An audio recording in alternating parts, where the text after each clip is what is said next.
Սպասվում է մեծ իրադարձություն մեր հայ ժողովրդի համար, ճակատագրական իրադարձություն, ընտրություն, որը որ իշխանությունը փորձելու է կեղծել, այստեղ հարց է առաջարկում, մենք հարմարվելու ենք դրան, թե ոչ։ Չի կարա ազգը լավ ապրի, եթե հանձնում է իր բարիքները այլ ազգի։ Ինչ պատճառել դրան լինի, ինչ հիմնավորում էլ դրան լինի։ Չի կարա ազգը լավ ապրի և անվտանգ ապրի, եթե մի հոգի է որոշում Արցախը Հայաստանինն է, թե Արցախը Ադրբեջանինն է,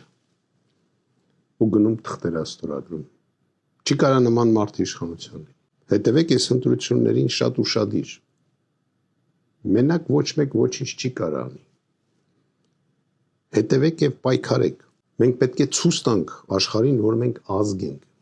և մենք ենք որոշում, ով պետք է լինի մեր իշխանավորը։ Վատ աշխատեց, ուրեմն պետք է հանենք շպրտենք։ Լավ աշխատեց, ուրեմն պետք է մեծարենք։ Չի կարելի փողով ընտրել։ Չի կարելի ընտրել, եթե դու պաշտոնի ես, մտածում ես, էլի պաշտոնի մնաս, չնայած նրան, որ տեսնում ես, որ մենք գնում ենք կործանման։ Այս իշխանությունը մեզ բերելու է նոր եղերնու։ Ոչ մի խաղաղություն չի լինելու։ Մի հրապուրվեք այդ նավթի,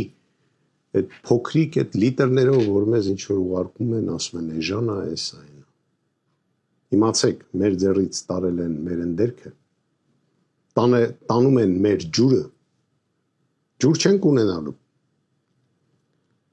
Հասկանում եք, չենք կառավարում մեր ոչինչը։ Ինչ-որ գնում մեկի շենքը վերցնում են, հելնում պարլամենտում ելույթ են, ասում են, տեսակ,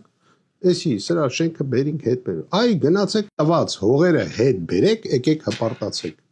Օդը, ջուրը և հողը ոչ մեկին չեն տալի։ Ու կապ չունի, իրականում դա ումն է։ Եթե քո տիրույթի մեջ է, չպետք է տաս ուրիշի։ Ընտրեք մեզ, մենք գիտենք ինչ ենք անելու։ Մենք վերականգնելու ենք արդարությունը, թե երկրի ներսում, թե երկրից դուրս։ Օրենքը պաշտպանելու է հասարակ քաղաքացուն, ոչ թե հասարակ քաղաքացին վիրավորանքի համար պետք է մտածի ոնց տա դրան սպանի այդ վիրավորողին։